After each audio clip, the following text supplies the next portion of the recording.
racimos también forma parte de este grupo de las cefaleas primarias. Entonces, vamos a ver que tienen algunas características clínicas que permiten hacer el diagnóstico, ¿no? Es muy, muy típico esto. Entonces, esta cefalea en racimos se caracteriza porque es algo más frecuente en hombres que en mujeres, a diferencia de las tensionales o migrañosas, ¿no? Es un poco más, ¿no? La proporción de 4,5 a 1 en relación a las mujeres también se va a dar en población joven. Y tiene episodios de dolor, ¿no? 2 a 3 episodios al mes y esto se puede presentar cada 1 a 2 años. Entonces, los intervalos libres de dolor también son un poco más largos. Y como ven en la imagen, el paciente puede tener, además de dolor, algunos síntomas neurovegetativos. Estamos viendo una persona con un poco de tosis palpebral, con lagrimeo y tal vez un poco el enrojecimiento de este lado, ¿no? El lado derecho de la cara. Estos episodios de dolor en racimos suelen tener un desencadenante, que es el frío, el calor o también un estímulo directo en la arteria temporal. Y tiene un carácter circadiano porque predomina el dolor en las noches. Entonces, las características clínicas del dolor es que son episodios de dolor hemicraneanos, afectan la región temporal y periorbicular. El dolor desde el inicio es muy intenso y es uniforme, ¿no? No es que va variando, va bajando, va subiendo. Cuando hay un ataque de dolor, el dolor es intenso y esto se mantiene. La duración puede ser de 15 minutos a 180 minutos. Y además, lo que yo ya les mencionaba, está acompañado de síntomas neurovegetativos, ¿no? Como el lagrimeo, el enrojecimiento del ojo, puede haber rinorrea, hiperhidrosis, miosis, tosis palpebral e incluso edema palpebral. Entonces, cuando tenemos episodios que tienen intervalos relativamente amplios, libres de dolor, tenemos episodios o cefalea en racimos episódicos, ¿no?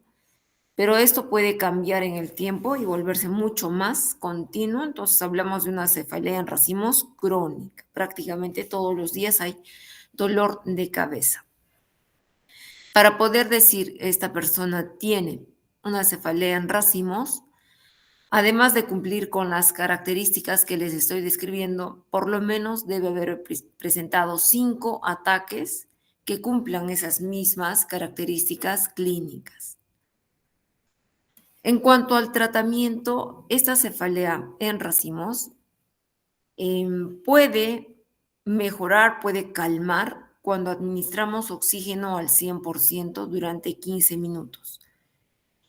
Este oxígeno puede ser por máscara Venturi o también nos funciona si hacemos uso de triptanes, pero por vía subcutánea. Máximo podemos aplicar hasta 2 veces al día. No nos funcionan los triptanes de uso oral.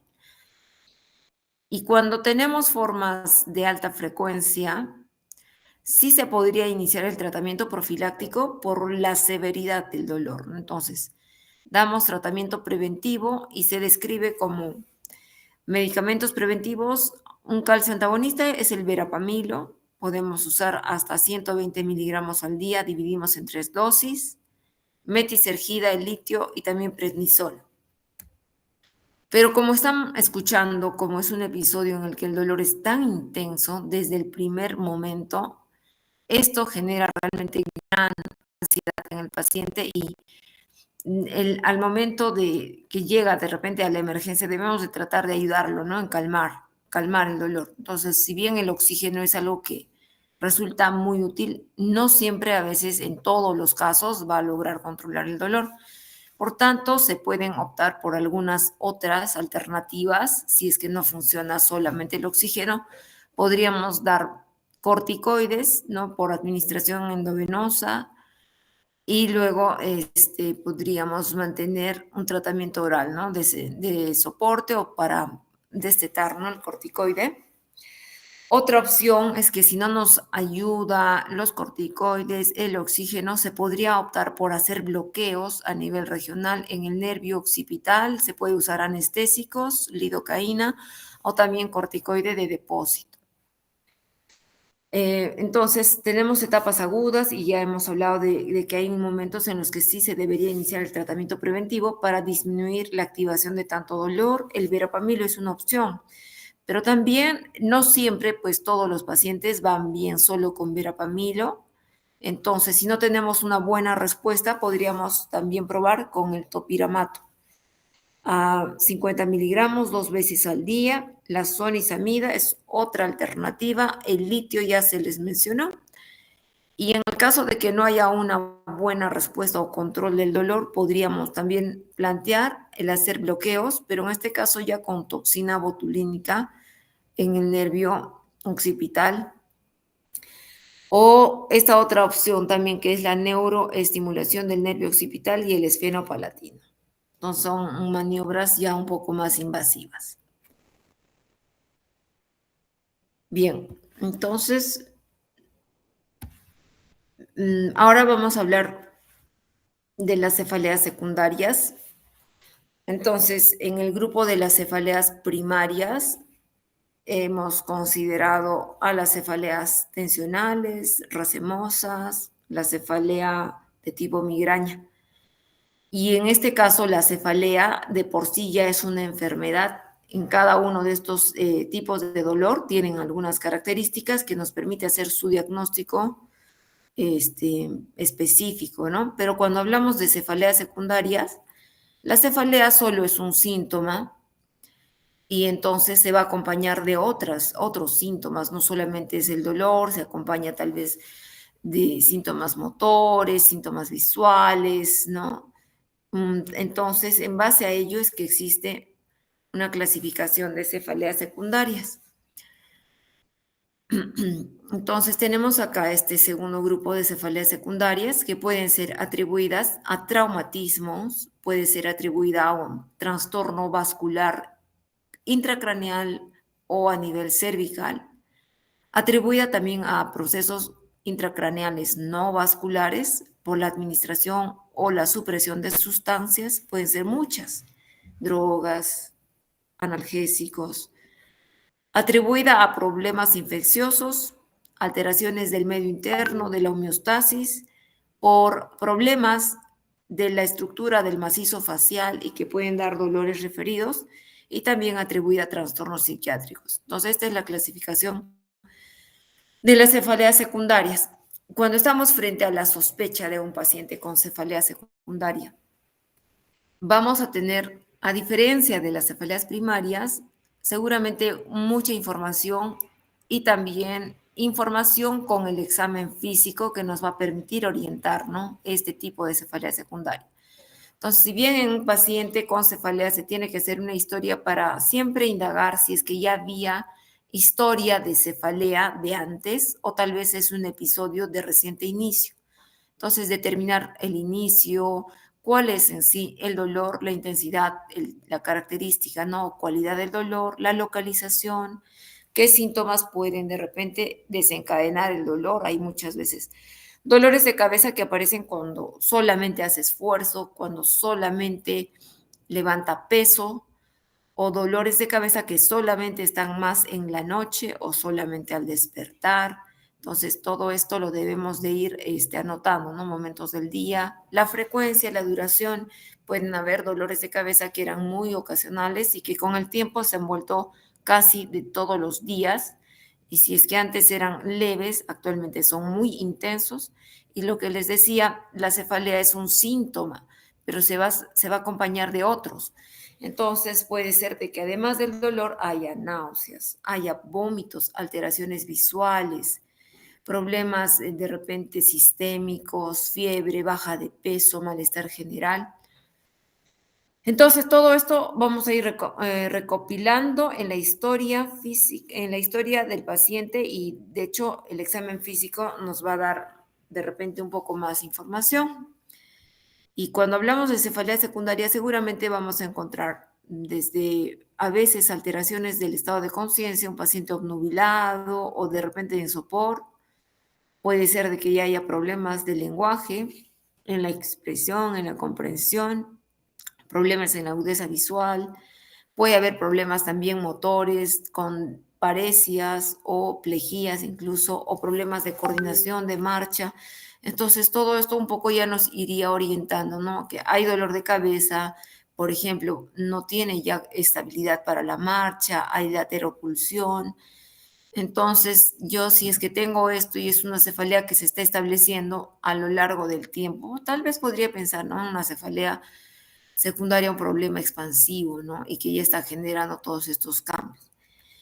Bien, entonces hay algunos síntomas en cuanto a la cefalea que van a ponernos de alerta, que debemos de pensar que sí o sí es una cefalea secundaria y que la causa probablemente sea una situación muy grave. Por ejemplo, la cefalea intensa, es de comienzo súbito, ¿no? Repentino, y el dolor le vino, pero como el dolor más fuerte de toda su vida, o de repente un dolor que ya lo tenía anteriormente, pero que ha empeorado y ahora es todos los días, ya no para el dolor. Un dolor que también ha ido aumentando en intensidad, en frecuencia. La localización muchas veces puede ser variable, ¿no? En las cefaleas secundarias no hay un lugar específico, pero si es que siempre se queja de que el dolor es en el lado derecho de su cabeza, pero haciendo la anamnesis no cumple criterios de ninguna de las cefaleas primarias, entonces también deberías de sospechar pues que es secundaria. Y los síntomas que acompañan a una cefalea, si es que es náuseas y vómitos, pero que no cumple el fenotipo de una migraña, pensar pues obviamente en una cefalea secundaria. Igualmente, si se acompaña de signos meningios o de repente síntomas motores, fondo de ojo alterado, hay fiebre, baja de peso. Entonces, todos estos hallazgos son situaciones que nos ponen de alerta y pensar que esta cefalea secundaria es alguna situación bastante compleja, muy grave, y por tanto, si es que estarían tal vez en una zona de periferia, tendrían que referirlos de inmediato, ¿no? Para poder también un poco establecer cómo es que esta cefalea es secundaria, debemos también saber establecer que hay una relación en el tiempo con la posible causa. Entonces, digamos, si este paciente ha tenido un accidente de tránsito, obviamente el dolor de cabeza va a aparecer luego de este accidente, luego del trauma. Entonces, debe haber una relación en el tiempo y también debe haber una relación en cuanto a la evolución de la aparente causa. Si es que el paciente ha tenido un trauma craneal y este trauma craneal tal vez ha sido, ¿no? Con un hematoma, tal vez epidural, pero esto ya ha ido resolviendo, se ha ido reabsorbiendo el hematoma. ¿Qué tendría que pasar con la cefalea? Va a mejorar. Pero si es que este paciente ha tenido igual un trauma, tiene un sangrado, tal vez es un paciente con alguna condición especial y este sangrado ha aumentado, entonces, ¿qué vamos a ver? Que la cefalea también va a empeorar. Entonces, es eso, ¿no? Relación temporal y también en cuanto a la causa, la evolución, si es que es buena o es mala, explicará también la evolución del dolor de cabeza. Entonces tenemos, en cuanto a este primer grupo de las cefaleas por traumatismos craneales, pueden ser episodios agudos o también pueden ser episodios persistentes, ¿no? Cuando hablamos de episodios agudos, son episodios de dolor pues, que se van a dar en los primeros 3 meses de haberse dado el traumatismo craneal. Muchas veces aparece en el periodo de los 7 días luego del trauma. No es que recién al séptimo día va a aparecer, sino que a veces de repente va a, digamos, encubrir o enmascarar el dolor de cabeza, porque el paciente politraumatizado viene y de frente ya uno le da analgésico, reglado, ¿no? Endovenoso, o tal vez también el paciente puede tener algún grado de compromiso del sensorio, está un poco más dormido y no se queja, ¿no? Entonces ya cuando pasaron los 7 días, uno a veces ya con cierta prudencia no puede prolongar tanto AINE y ya le quita o disminuye la dosis, ya le deja solo un condicional. Entonces cuando ya el paciente a veces comienza a decir, ah, no, es que sí me está doliendo mi cabeza. O de repente el paciente estaba con mayor compromiso sensorio, pero pasaron los días y ya está mucho más despierto y ya es capaz, ¿no? De referir sus síntomas. Entonces también en estos primeros 7 días seguramente ya cuando esté mucho más lúcido, decir, sí estoy ya bien, ya se da cuenta, pero me duele la cabeza. Entonces son episodios agudos atribuidos, ¿no? El trauma. Entonces, según vayan sucediendo estas situaciones, se podrían manifestar por eso en ese lapso de tiempo, pero hay un tope, ¿no? Que es hasta los 3 meses de haberse establecido este traumatismo para que el dolor persista y luego se vaya resolviendo. Porque si es que se prolonga por más de 3 meses, ya estaríamos hablando de una cefalea crónica post-trauma, ¿no? Entonces, a veces también esto puede pasar. Entonces, teníamos otro grupo que son las cefaleas por trastornos vasculares, craneales, intracraneales o a nivel cervical. Entonces, hablamos de los problemas pues, más comunes. ¿Qué problemas vasculares tenemos? Los más frecuentes son los eventos cerebrales isquémicos, el ACV isquémico, tenemos los eventos hemorrágicos. Ustedes ya han visto pacientes y entonces lo más frecuente es que en eh, las cefaleas se van a dar más en el ACV hemorrágico, no tanto en los problemas con isquemia.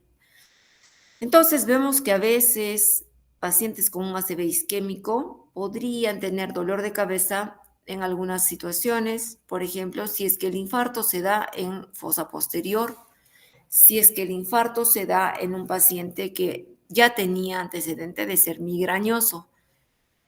Entonces, esas situaciones sí podrían de alguna manera favorecer que también curse con dolor de cabeza. Y el ACV hemorrágico tenemos situaciones en las que pueden ser hemorragias intraparenquimales o a nivel, ¿no? del espacio subaracnoideo. Cuando son intraparenquimales, mm, entonces no hay de repente una relación entre la migraña y este tipo de ACV, ¿no? Ahora, la cefalea en trueno, que es una cefalea que también comienza de manera repentina y de manera muy intensa, se suele dar con mayor frecuencia en las hemorragias a nivel del espacio subaracnoideo. Los ACVs hemorrágicos intraparenquimales suelen ser mucho más, de repente, hay dolor de cabeza, pero no siempre es tan intenso porque a veces la hemorragia puede ser pequeña. Entonces, dependiendo de la cantidad de sangrado, podría haber un efecto de masa. Si es que tengo una hemorragia solo en ganglios de base, podría ser muy sutil, no generar incluso a veces dolor. Pero si es que es a nivel del espacio subaracnoideo, de por sí, porque genera irritación en estas meninges, va a generarse, ¿no? Este dolor, el dolor en trueno. Y también dependiendo de dónde podría estar el lugar donde se produjo probablemente la ruptura, si es que es por aneurisma, podríamos tener, ¿no? Una, un dolor de cabeza que es más retroorbitario si es que la ruptura de aneurisma fue en la arteria comunicante posterior, una cefalea difusa, global, si es que el aneurisma estaba en la comunicante anterior. Puede ser también unilateral, frontoparietal, si es en la cerebral media, ¿no? Entonces depende de la localización del aneurisma y de la arteria, obviamente, para también tener la localización del dolor. Y bueno, la tomografía nos va a ayudar, ¿no? Muchas veces para hacer el diagnóstico. Entonces, también tener en cuenta de que si hablamos de cefaleas secundarias, además de tener otros síntomas asociados, en base a tu evaluación y a tu sospecha, tienes que pedir un examen auxiliar, a diferencia de las cefaleas primarias, en la que no requieres ningún examen para hacer tu diagnóstico. Entonces, acá sí tienes tu sospecha de que hay un evento hemorrágico. ¿Cómo lo vas a comprobar? Tienes que pedir una imagen para poder evidenciar el sangrado, ¿no? Entonces, tomografía. Podemos tener también alteraciones a nivel de los vasos intracraneales, eh, pero no necesariamente hay ruptura del aneurisma, o sea, no hay sangrado, pero podría haber esta condición, ¿no? De presentar tal vez un aneurisma, pero está ahí, no está roto. Pero con el tiempo esto podría dar no solamente a veces dolor, un dolor localizado, sino algún síntoma motor, una parálisis del tercer par, dolor retroauricular, midriasis. Entonces, esto también hay que tenerlo en cuenta, ¿ya? Algunas malformaciones pueden simular cefaleas primarias, como un racimo o una hemicrania paroxística, pues no es tan frecuente, pero podría pasar. Tenemos también otras situaciones mucho más generalizadas, como las vasculitis, en las que hay dolor de cabeza, pero es un dolor que no tiene una característica propia, es un dolor que está, no te va a dar una característica especial. Y además, el paciente suele presentar esto en las etapas tardías, ¿no?, de la vida. Una arteritis de células gigantes es un tipo de cefalea por vasculitis. Entonces lo vamos a encontrar en un anciano, ¿no?, que tardíamente va a decir, ay, me está doliendo la cabeza. Y usted solía tener dolores de cabeza y lo va a negar, que no tenía esto antes. Entonces igual ahí tienes que poner, ¿no?, tus banderas rojas, porque también es una situación de alguna manera un poco compleja. Este dolor por arteritis sí puede a veces tener, a veces, algunas características como un dolor pulsátil, a veces puede ser opresivo. Lo que sí nos ayuda en el examen físico es poder evidenciar que está mucho más sensible las arterias temporales cuando se hace la evaluación y se hace la palpación. Tú palpas y le duele al paciente.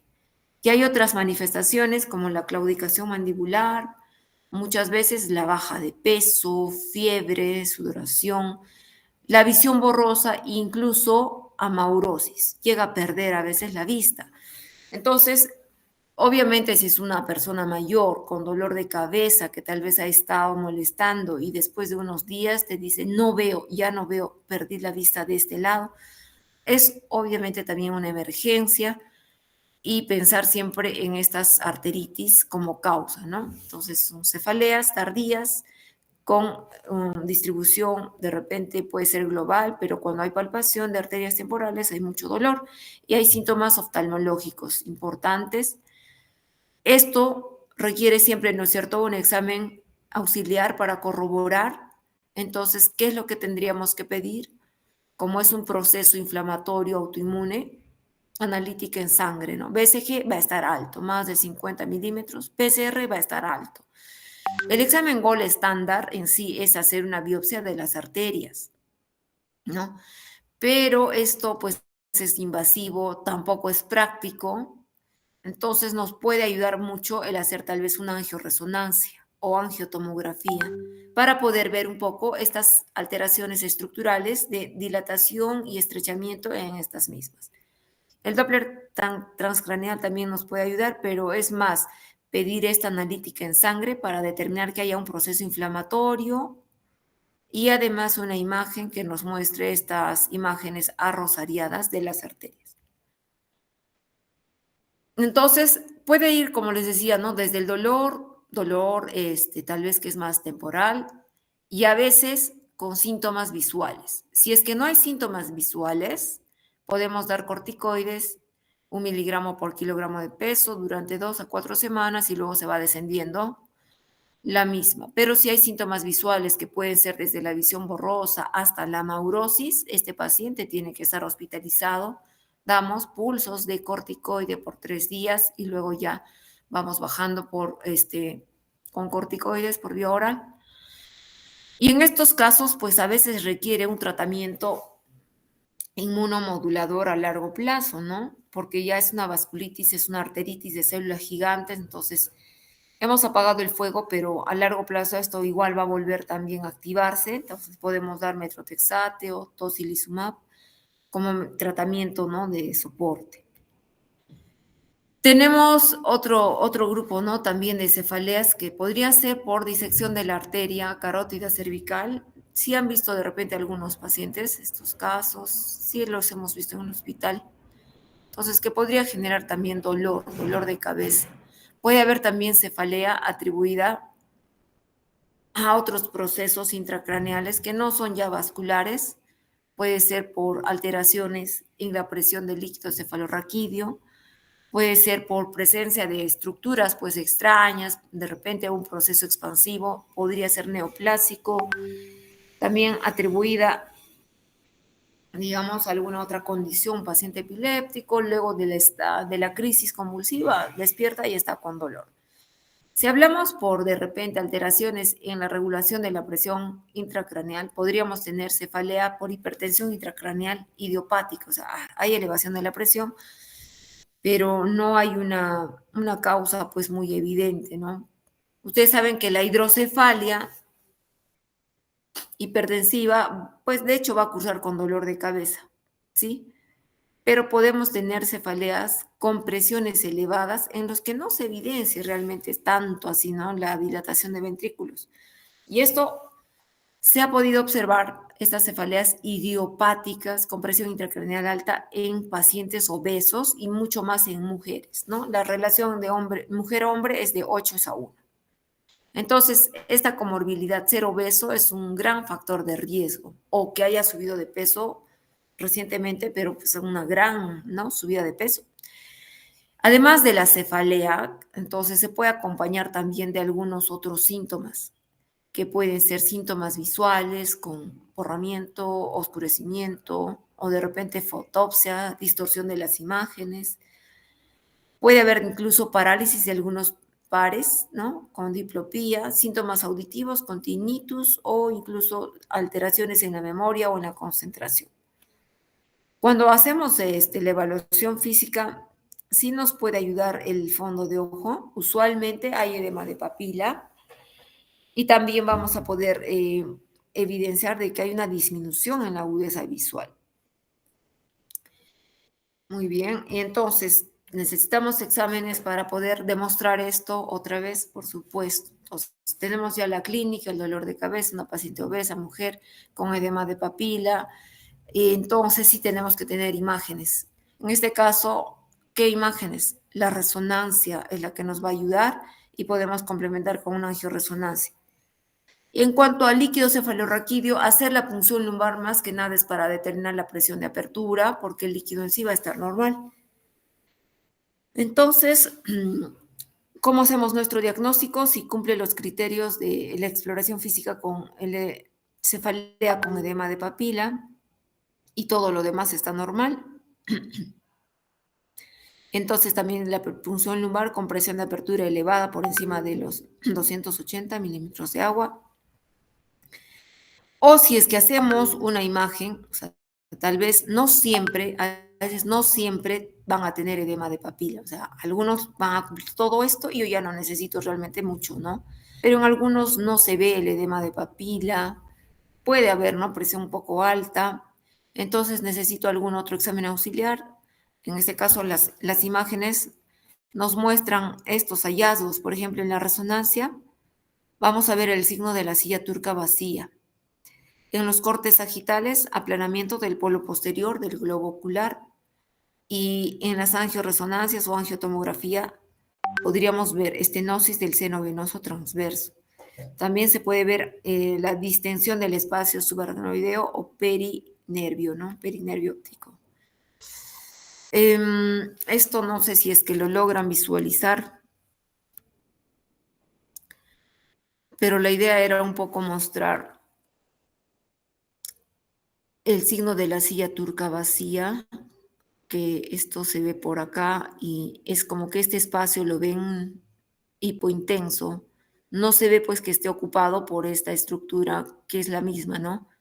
A nivel de la glándula hipófisis debería ser de este mismo color. Acá no vemos, ¿no? Solamente estamos viendo una imagen con un reborde que más o menos marca la silla y no hay nada más.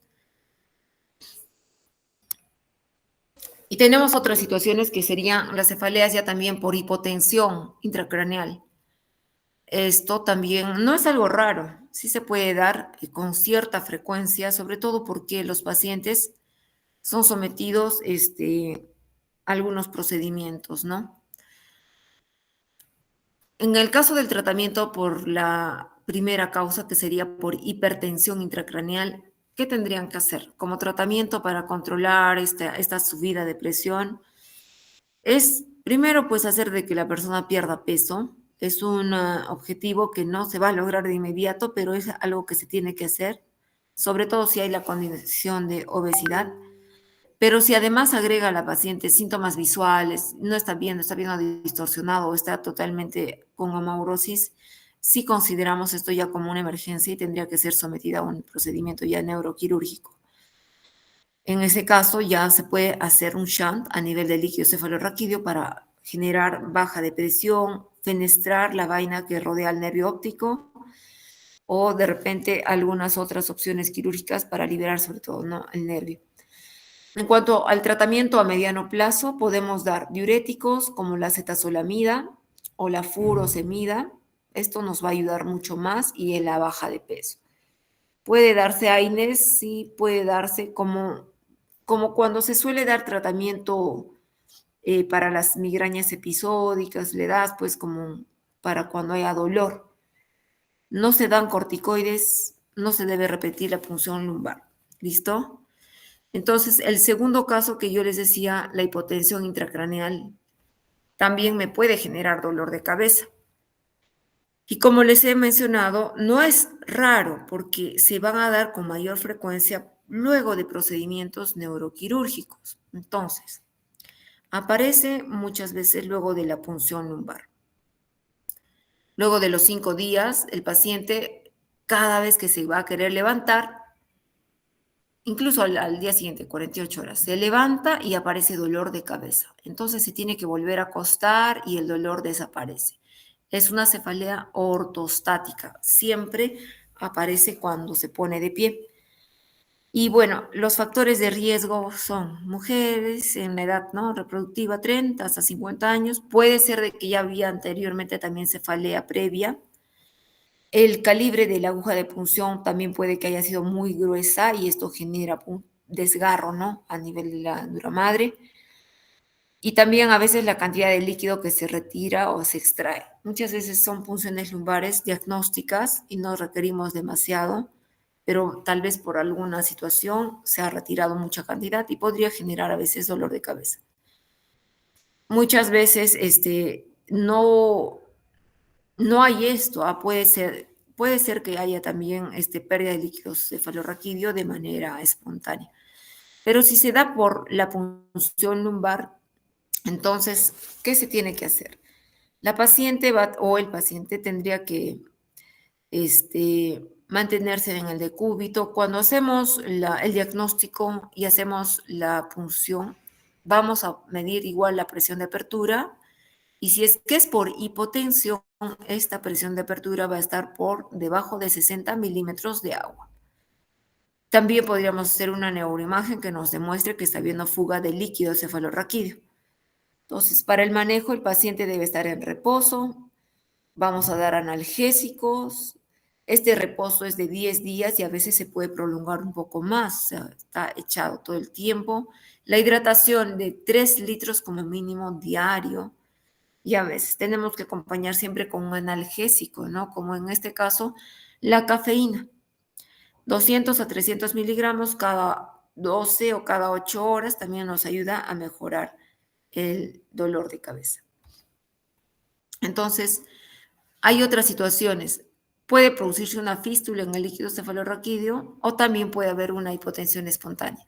Esta fístula, a veces luego de alguna intervención, puede ser un paciente con TEC y se produjo una fractura en base de cráneo y no es raro de que a veces hayan fístulas que se den y puede haber fuga de líquido a veces por el conducto auditivo.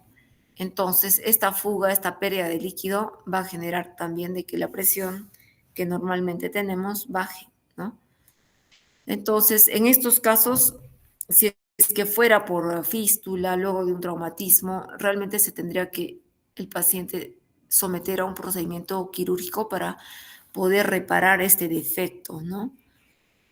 Pueden haber situaciones espontáneas también, a veces por esfuerzos o por cambios de bruscos de presión, una persona que tal vez decidió probar el buceo y se metió hasta el fondo, podría, ¿no?, generar hipotensión intracraneal espontánea. Entonces, podemos colocar parches en la zona de la punción, si es que fue luego de la punción. Esto nos ayuda a generar, ¿no?, una capa de fibrina y ya esto permite que ya no haya más fuga. Luego podríamos también colocar, ¿no?, soluciones de salinas intratecales, o ya en lo extremo, lo último es cirugía para poder hacer, ¿no?, la reparación de esta fuga. En este caso, si es que vamos a pedir imágenes, lo ideal es pedir una imagen con contraste para poder ver dónde se está produciendo la fuga. Obviamente, esto no es solamente a nivel de la resonancia de encéfalo, sino también a nivel de la columna, ¿no?, de la región espinal. Y cuando se coloca el contraste, vamos a ver pues por dónde está saliendo el líquido. Si es que vemos la imagen de una cefalea por hipotensión, vamos a ver, ¿no?, esta dilatación de los senos venosos y de la vena de Galeno. Muy bien. Otras situaciones menos, no tan menos frecuentes, sí, pero podría haber dolor de cabeza por la administración o supresión de sustancia. ¿Qué es lo más frecuente? Que el paciente que presenta tal vez dolores de cabeza se automedica, pero a veces se automedica y esto llega a ser de manera desordenada, que hay un sobreuso de analgésicos o sobreuso de opioides o de algunas otras sustancias, benzodiazepinas, o sea, todo eso es bien frecuente. Entonces, en la generación del dolor es por el consumo de un fármaco. El tratamiento es, pues, obviamente, suprimir el fármaco que está consumiendo, y muchas veces esto requiere un tratamiento también de soporte, un tratamiento preventivo. En este caso podría ser un ciclo corto de corticoides o la amitriptilina para poder controlar el dolor. Estos pacientes, cuando son abusadores, ¿no?, de analgésicos, benzodiazepinas, pueden desarrollar cuadros de abstinencia, por lo que retirar su abuso, que ha sido a veces por años, requiere que el paciente esté hospitalizado, porque si no, no podríamos garantizar que ya no haya el consumo de estos, ¿no? Entonces, el tratamiento preventivo se inicia estando hospitalizado, pero a veces requieren estar un tiempo, algunas semanas, y ya luego sale, ¿no?, el paciente. Con cuadros infecciosos, bueno, ustedes ya saben que en los cuadros infecciosos también hay dolor de cabeza y hay los signos meningios que te van a orientar a que este dolor es por un cuadro infeccioso, hay fiebre, las náuseas, los vómitos, ¿no? Entonces, y no es nada difícil decir que esta cefalea es por un cuadro de una meningitis. Por alteraciones de la homeostasis, lo que ya les decía muchas veces, pacientes que bajan a profundidades, los que hacen buceo, los que suben a grandes alturas también hacen cefalea, que se conoce, ¿no?, como el mal de altura. Pacientes que se someten a diálisis terminan de estos recambios con dolor de cabeza. Entonces, estos cambios en la homeostasis van a generar muchas veces dolor de cabeza, pero es solo en la situación de exposición. Entonces, una vez que uno ya no se expone, no va a requerir realmente nada, ¿no? Pero luego de la diálisis va a requerir tal vez algún analgésico. Si es que el ascenso a alturas ha generado mucho dolor, va a tener que hacer escalamiento para poder seguir ascendiendo o bien parar, ¿no?, el ascenso. Y por alteraciones de estructuras pericraneales pueden ser, ¿no?, problemas infecciosos, una sinusitis, de repente una otitis, y todo esto genera un dolor muchas veces que parecen, ¿no?, de cabeza, pero en sí son dolores que son irradiados, ¿no? Entonces hay que tratar la causa, tal vez la infección, tal vez la inflamación, y esto va a generar alteraciones también en la articulación temporomandibular, hay subluxación y genera aparentemente dolor de cabeza. Entonces se tendrá que ir valorando, y con la evaluación, la exploración, la mordedura, a veces puede que no lo llegues a determinar y puedes referir, si es que hay sospecha, al cirujano maxilofacial para que pueda evaluar con algunas placas muy ya específicas de esa especialidad. Y también por trastornos psiquiátricos puede ser de que el paciente sea un paciente depresivo y también desarrolle dolores de cabeza tensionales, pero es un dolor tensional atribuido al cuadro, ¿no?, emocional, o sea, no es primariamente, no solo tensional. O también pacientes que son simuladores y pueden referir dolor de cabeza. Entonces ya están viendo que En este grupo de las cefaleas secundarias sí tenemos mucha opción de pedir exámenes auxiliares dependiendo de la localización, de cómo es el dolor y de los síntomas que se acompañan. Las neuroimágenes son muy útiles en algunos casos para poder hacer la demostración de la causa. Y cuando pides tomografía, muchas veces en dolores de inicio intenso, explosivo, o que ha evolucionado en el tiempo, o que hay síntomas asociados como síntomas motores, edema de papila, fiebre. Y la resonancia también sí está indicado en algunas situaciones, si ya veo hidrocefalia y con una tomografía que no me permite ver la causa, o lesiones en fosa posterior, cefalea que aparece con maniobras de esfuerzo, o si es que hay sospecha de trombosis, trombosis venosa, pues no la voy a ver en una tomografía fácilmente. Y la punción lumbar en algunas cosas está pues, indicado si es que hay sospecha de infección, de hipotensión, de hipertensión, de neuroinfección. Y en cada caso tendrás pues la necesidad de repente de pedir algunos otros exámenes y sobre todo cefaleas secundarias, si es que hay síntomas de alarma, tienes que referirlos de urgencia y si es que no, pues de repente sí podrías de repente dar o intentar dar el tratamiento a la causa si es que no es algo complejo y referirlo, ¿no? Con la historia de lo que ya has hecho. Y en algunos casos, como lo más frecuente, ustedes han visto que el 90% de los casos de cefalea son primarias, ustedes muchas veces seguro van a intentar iniciar tratamientos preventivos. A veces funciona, a veces no funciona. Si es que no te funciona, refiérelo y haz una nota de lo que hiciste y de lo que ya le diste, ¿no? Para que este paciente tenga opciones ya de repente a probar algunas otras alternativas y no de repente está repitiendo o mucho de los tratamientos preventivos que hay, ¿no? O también si es que ha habido un uso o abuso de analgésico, has probado con varias cosas, no te ha funcionado, también, ¿no? Tratamiento preventivo y tratamiento sintomático. Muy bien, eso sería todo.